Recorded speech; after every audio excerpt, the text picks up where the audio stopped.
Pastor Zillinger's Daily Devotions. The lessons for the 26th Sunday of Pentecost from Daniel 12, verse 3. And those who are wise shall shine like the brightness of the sky above, and those who turn many to righteousness like the stars forever and ever. I like this verse. Not only in Daniel does it talk about like end times things, but Paul reiterates this in the New Testament and talking about that when we live and share the gospel, we shine out like stars forever and ever. It's actually a theme, if you would, of the Old Testament, that those who are righteous will shine like stars to those around them. And I like the imagery of it, but also that it shows us that we are bright lights of Jesus Christ to those in darkness in our world today, those in our neighborhood, those who we meet and talk with. We don't have to go to a street corner and preach about Christ. We just be the stars, the bright light of his righteousness wherever we're at. Psalm 16, verse 6, the lions have fallen for me in pleasant places. Indeed, I have a beautiful inheritance.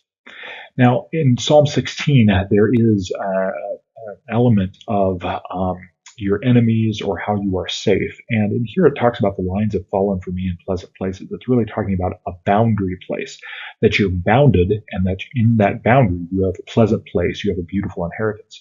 And that boundaries can be good things. That utmost freedom or unlimited freedom is actually bad for us because we have sin and we have problems of sin, and therefore we get out of issues. So if we have boundaries the Lord places upon us, these are good things. And we do have boundaries in Scripture, like the Ten Commandments, what it means to be a Christian, different offices and vocations in Christianity. All these are good boundaries for us, and it's a beautiful place for us, a beautiful inheritance. Hebrews 10, verse 22. Let us draw near with a true heart and full assurance of faith, with our hearts sprinkled clean from an evil conscience and our bodies washed with pure water. One of my pet peeves, if you would, is when people start talking about their confidence before God and approaching God. Now, I sometimes understand what they're talking about, but sometimes they are doing something that's not really great. What they think is they have their own self-confidence. They're self-confident to approach God. You're never confident on your own. You're confident because of Christ. This whole section in Hebrews talks about our great high priest has done all these things and mediates for us. That gives us the confidence to approach God only through Christ.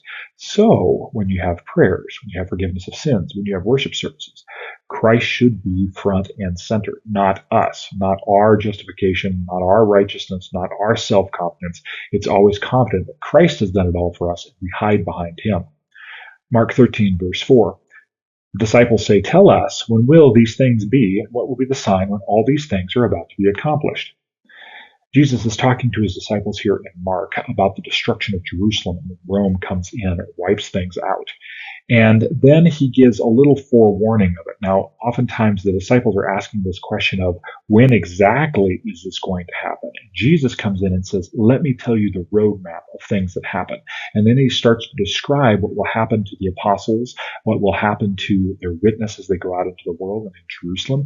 And then also he hangs a little bit of what it's going to be like even after that, the destruction of Jerusalem, up until the very last day. It's kind of an explosion, if you would, that the things that happened before the destruction of the temple are small, but then they'll get bigger and bigger and bigger as they get closer to the time that Jesus comes back. And to be aware that the governments are not going to like you. The family is going to maybe persecute you because of the gospel, that you're going to have a difficulty, but you live and that you work and you have your vocation, your joy, and everything that Christ has done for you.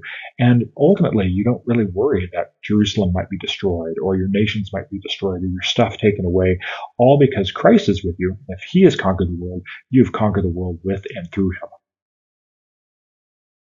The Lord bless your day as well as your week.